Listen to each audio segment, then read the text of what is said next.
자, 상담 연구 방법론 이제 출제 토픽 9번째 양과 질의 양대 패러다임 실전 문제 풀이로 들어왔습니다. 자, 첫 번째 문제입니다. 양적 연구 패러다임을 물었는데 옳은 걸 고르라. 자, 연구 설계의 초기 계획이 엄격하지 않대요. 그러니까 뭐 가설도 설정 안 될 수 있어요. 연구 절차가 가변적이래. 그럼 이건 질적 연구죠. 양적 연구는 철두철미하게 초기부터 아주 엄격하게 절차가 돼 있잖아. 상대적으로. 그렇죠? 자, 주관적 견해에 초점이 맞춰져 있으며 가치 개입적이래. 이거 당연히 질적 연구잖아요. 자, 여기 뭐 표본의 대표성, 관찰의 객관성, 실증주의, 요건 뭐 당연히 양적 패러다임을 얘기하는 거죠. 그러니까 1번의 답은 3번이라는 건 쉽게 나오네요. 연구자와 연구 대상자 간의 상호작용. 이게가 굉장히 중요한 자료가 된다. 상호작용 중시하는 게 질적 연구죠. 귀납적 방법으로 도출된다. 맞습니다. 이 양적 연구는 주로 뭘로 가야 돼요? 연역적 접근을 합니다. 계속 우리가 토픽 1부터 강조했던 거죠. 이론 가설은 수집된 자료로부터 귀납적 방법으로 도출된다. 하여튼 귀납이라 나오면 질적인 느낌으로 가야 되고요. 연역이로 나오면 양적으로 가는 게 정확하다. 1번은 뭐 가볍게 그냥 풀어보면 3번이 된다는 거 쉽게 알 수 있습니다. 1, 2, 4, 5번은 질적 연구 패러다임의 특징이다. 이렇게 보시면 됩니다. 자, 2번은 질적 연구 패러다임인데 옳은 걸 골라라. 이렇게 나왔어요. 자, 연구 대상과 거리 유지한대요. 객관적 실제를 가정한대요. 이건 양적이잖아요. 통계 분석, 인과관계 양적이죠. 가설과 부합하는지 연역적으로 확인한다. 이거 양적이라는 거 알 수 있고요. 일반화 추구한다. 실증주의 전통 따른다. 자, 1, 2, 3, 4번은 전부 다 양적 연구입니다. 그러면 정답은 5번 일 수밖에 없네요. 자, 면접 관찰 등 다양한 형태의 자료를 통합한다. 이거 하나고 상담학 내에 자체 방법론을 활용한다. 요거는 당연히 질적입니다. 자, 첫 번째. 다양한 형태의 자료를 통합적으로 본다. 왜? 심층적 이해를 하는 게 목적이기 때문에 요거예요. 어떤 한 내담자의 상담 과정을 만약에 연구한다고 쳐보자고요. 한 내담자입니다. 그 사람에 대해서 한 사람 쭉 면접도 보고 관찰도 하고 뭐 여러가 있을 거 아니에요. 그럴 때 다양한 자료를 종합해서 해석해야지만 깊이 있게 그 사람을 이해할 수 있다. 질적 연구는 심층적 이해가 목적이잖아요. 그럴 때 이게 필요하다. 두 번째. 상담학 내의 자체 방법론을 활용한다. 여러분 이제 앞에서 우리가 이론편에서 상담 과정과 질적 연구 방법론이 있는데 요것이 서로 통합되어 가는 경향이 있다. 하나가. 요걸 제가 이론편에서 충분히 설명을 해드렸죠. 이해가 되시게 무슨 말인지. 둘의 본질적인 게 같다라는 거잖아요. 그럴 때 상담학 내의 자체 방법, 상담학을 하다 보면 어떤 게 있을까요? 뭐 상담 일지를 작성해. 예를 들어서 상담 일지, 또 하나 뭐 사례 기록 같은 거 할 수 있죠? 사례 기록. 이런 것 등을 연구에 활용한다라는 거예요. 당연히 이거는 질적 연구에 활용하는 거죠. 질적 연구에. 뭐 기본적으로 하나 통합되니까 상담학 내에 요거를 바로 그냥 연구에 바로 갖다가 써먹는다.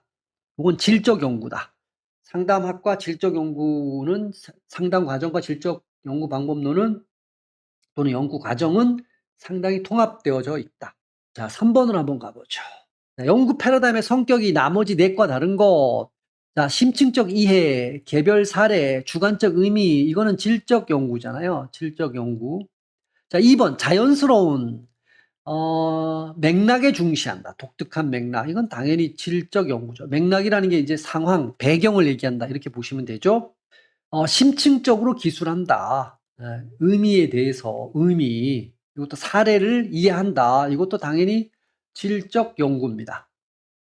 변경 가능성, 충분히. 아주 굉장히 유연하다는 얘기죠. 참여, 참여. 이거 당연히 질적 연구입니다. 자, 상관관계나 인과관계 분석을 중시하며 통계적이잖아요. 일반화 가능성, 이거는 양적 연구죠. 당연히. 3번은 뭐 아주 쉽게 여러분이 풀어낼 수가 있네요. 3번의 답은 5번이 되겠네요. 4번입니다. 양적 연구의 특징과 거리가 먼 거라 그랬어요. 원인이 실제한다. 모든 결과에는 시간적으로 선행하거나 동기가 인과관계로 본다는 얘기잖아요. 간단하게. 이거 맞는 거잖아요. 요거는 인과관계. 연구 목적에 따라 모집단 전체를 전수조사할 수도 있고 표본을 가지고 조사할 수도 있죠. 이건 당연히 맞는 얘기입니다. 일반화하기 위해서 이거는 3번은 일반화가 목적이긴 하죠. 그런 방법으로 확률적 표집 방법을 주로 쓰는 건 맞아. 근데 여기 반드시 요거 때문에 틀렸죠. 요거. 그러니까 양적 연구에서는 굳이 메모를 한다 그러면 비확률적 표집도 사용함. 요렇게 메모하는 게 중요합니다. 물론 질적 연구에서는 원칙이 비확률적 표집입니다. 확률적 표집을 하지 않아요. 그렇게 이해해 두시는 게 확실합니다. 자, 수집된 수치 데이터를 활용하여 변인들, 통계적 관련성, 확실하고요. 주관적 가치와는 독립적으로 존재하는 객관적 실제가 있다고 하는 객관적 실제. 이거 첫 번째 나오는 가정이죠. 5번입니다. 자, 질적 연구 방법 및 패러다임에 대해서 옳지 않은 것. 1번은 무조건이에요. 왜냐하면 논리실증주의. 이거는 어디예요? 양적이잖아요. 계량화, 양적이잖아요. 실증 기반. 그러니까 이건 질적 연구가 아니고 양적 연구죠. 양적 연구. 1번은. 그럼 무조건 답은 나왔고 2, 3, 4, 5번은 질적 연구 방법 패러다임으로 다 맞는 거죠. 단어만 한번 체크해 보죠. 자연스러운 상황, 상당 과정과 연구 과정의 통합. 이거 맞죠? 이때 연구 과정이라는 건 질적 연구 과정입니다. 참여자의 관점에서 그 사람이 지각한 세계를 포착, 부여한 의미, 가치 개입 허용되고 모든 자료가 가치 있다고 간주하며 그래야지 그 모든 자료를 다 가급적이면 다 봐서 심층적으로 이해하려고 한다. 참여, 관찰도 들어가지만 특히 심층적 이해, 변경 가능성, 유연성 이런 거 다 질적에서 쓰는 어휘들이죠. 단어들이다. 이렇게 볼 수 있겠죠. 자, 6번입니다. 양적 연구의 특징으로 옳지 않은 겁니다. 많은 수의 표본, 질적 연구는 소수 사례 갖고 왔잖아요. 소수 표본만 가지고. 얘는 상대적으로 많은 수, 노숙자는 100명을 뽑았죠. 질적 연구에서는 서너 명 이렇게 했는데 확률적 표집 방법을 주로 사용한다. 이러면 맞죠. 주로 사용한다 그랬으니까. 만을 사용한다 이러면 틀리죠. 2번 6번에 2번 틀렸죠. 자료 수집 전에 구체적 연구 가설을 설정하지 않고 이거는 질적 연구죠. 질적 연구. 질적 연구는 귀납적으로 가설 내지는 이론을 도출한다. 이론을 도출. 이렇게 되잖아요. 그러니까 2번은 질적 연구에 해당하는 거고 그러니까 질적 연구는 어떤 의미에서 보면 가설을 또는 이론을 만들려고 하는 거야. 만들려고. 근데 양적 연구는 만들어진 이론에 근거해서 가설을 설정하고 그걸 검증해 보려고 하는 거죠. 뭔가 다르죠. 여기는 그 귀나 연역에 쓸 이론을 만드는 거야. 이 질적 연구에서는 어떤 귀납적으로 가는 거니까. 그렇게 이해하시면 될 것 같아요. 자, 3번은 맞죠? 관찰 가능해야 돼. 관찰이 안 되면 가능하지 않으면 수치화가 안 돼. 측정이 안 되고 그러면 수치화가 안 되니까 계량화도 할 수 없고 통계적 분석도 할 수가 없는 거죠. 인과관계, 원인과 결과를 주로 분석하려고 한다. 인위적 상황입니다. 변인들의 효과, 매개 효과, 조절 효과 이런 것들, 조절 변수의 효과, 매개 변수의 효과 이런 것들을 확인한다. 당연히 맞는 표현입니다. 자, 7번으로 가볼까요? 연구 패러다임이 다른 하나는 무엇이냐? 현상학적 인식론, 자, 주관적 의미, 상담과 연구 과정의 통합, 이거는 셋 다 질적 연구를 얘기하는 거잖아요. 전집, 이 전이라는 게 이제 앞에 모두다 이런 뜻이고 집이라는 게 이제 모으다 이런 얘기잖아요. 그래서 앞에 나왔지만 요거는 모집단을 얘기한다. population, 모집단. 로 일반화하지 않으며 비구조화된 자료 수집과 다양한 방법론을 통합을 시도한다. 모집단으로 일반화하지 않는다. 일반화하지 않는다 그랬으니까 이것도 당연히 2번도 질적 연구. 1번도 질적 연구. 탐구 대상의 모든 자료를 가치 있게 여기며 모든 자료를 가치 있게 여깁니다. 상담학 내에서 자체 생성된 방법. 이거 다 했던 설문이죠. 이것도 질적 연구. 객관적 실제보다는 주관적 의미와 맥락을 중시하고 해석학적 전통, 해석주의, 상호작용을 중시한다. 이것도 질적 연구. 그러면 1, 2, 3, 4번은 질적 연구고, 그러면 7번의 답은 5번이 되겠네요. 모집단을 대표할 수 있는 크기가 큰 표본, 그다음에 통계 분석, 일반적 법칙, 가설 검정, 이건 전부 다 양적 연구잖아요. 그래서 7번의 답은 5번이 되겠습니다. 8번입니다. 질적 연구 패러다임인데 옳지 않은 것. 일반적으로 구성주의 나왔습니다. 여기 코딩 얘기 나오는데 이거는 이제 질적 연구 방법 등할 때 만날 겁니다. 중요한 건 금방 알 수 있는 게 구성주의 할 수 있고 귀납적. 그것 때문에 이거 질적 맞는 거죠. 근거이론, 현상학. 자, 여기 현상학 우리가 했었잖아요.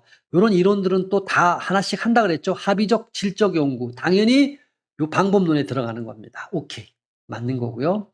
참여란 말 나왔어요. 참여 관찰. 의미를 이해한다. 의미. 주관적 견해, 주관적 의미. 이것도 당연히 질적 연구죠.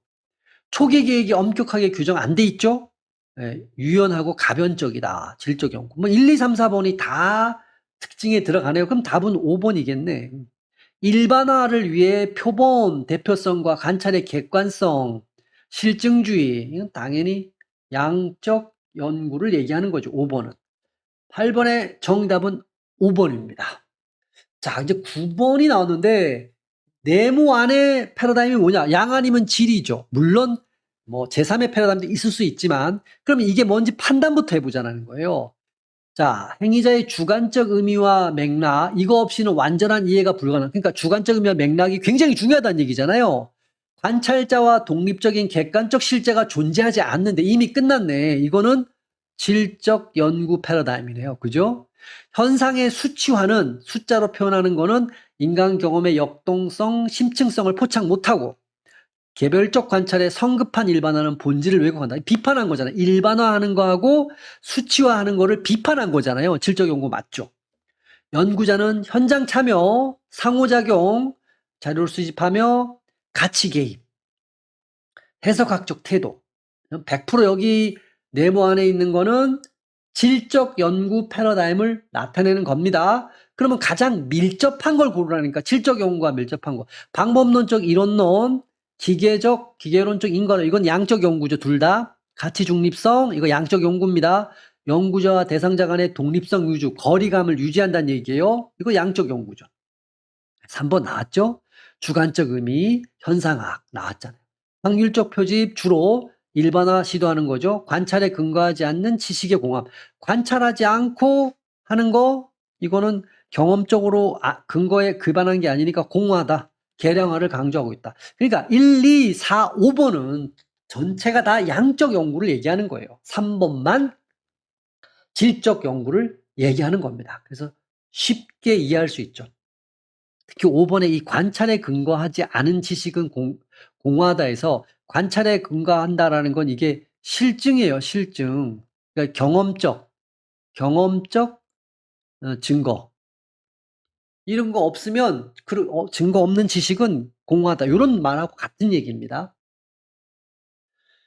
자, 이제 10번입니다. 연구 패러다임이 나머지 넷과 다른 하나를 골라라. 판별 분석, 메타 분석, 요인 분석. 이거는 양적인 연구에서 우리 자료에서 별도로 할 겁니다.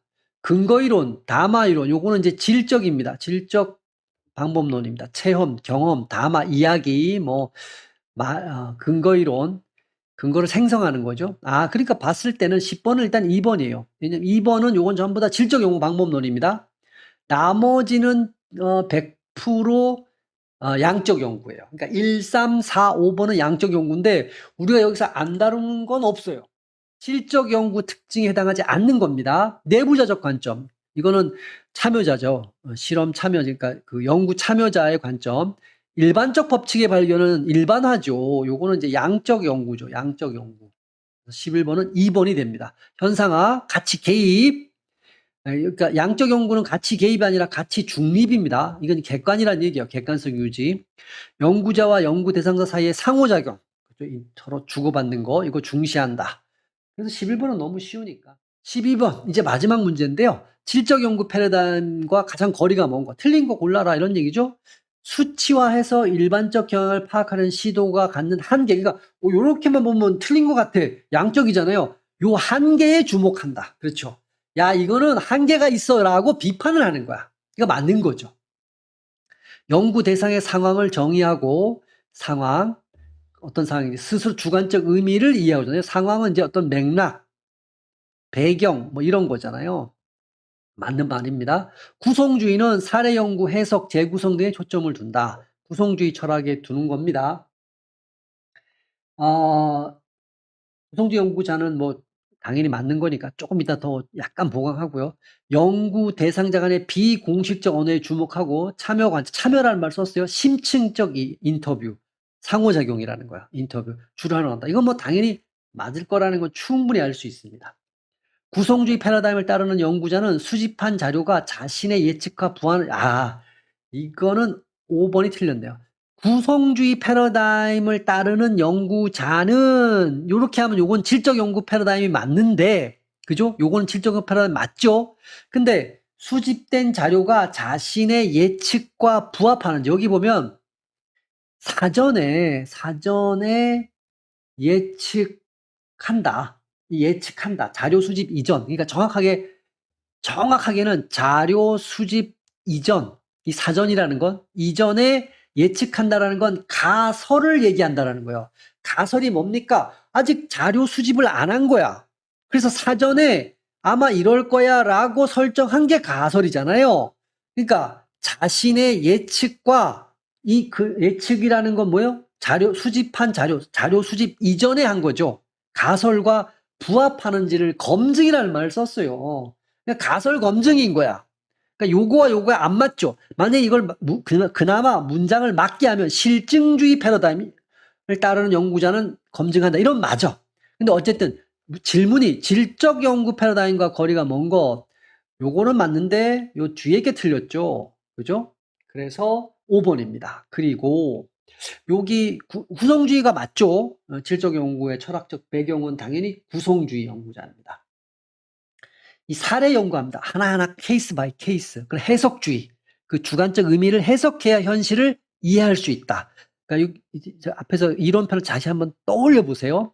구성주의는 그 실제가 뭔지를 주관적으로 만드는 거예요.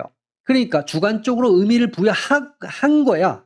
그 노숙자가 나는 자유인이야, 아니야, 나는 실패자야, 이렇게 의미 부여한 거야. 그럼 그걸 이해하려면 그 주관적 의미를 해석해야 된다. 그 한 사람을 연구해서 그 주관적으로 부여한 의미를 해석해야 된다. 이런 느낌으로 여기를 봐보면 이해되죠. 그럼 재구성은 뭡니까? 상호작용을 한다고 그랬잖아요. 그러니까 대화한다라는 거죠. 예, 그렇게 해서 이 사람이 이해한 거를 실패자라고 했잖아요. 그거를 좀 더 성숙한 이해로 바꿔준다는 얘기예요. 당신은 자유인이에요. 이렇게 바꿔주는 거야. 재구성. 다시 만들게 만든다 등에 초점을 둔다. 맞는 문장입니다. 근데 여러분 이제 좀 처음 본 거 봤어서 제가 설명을 해드리는 겁니다.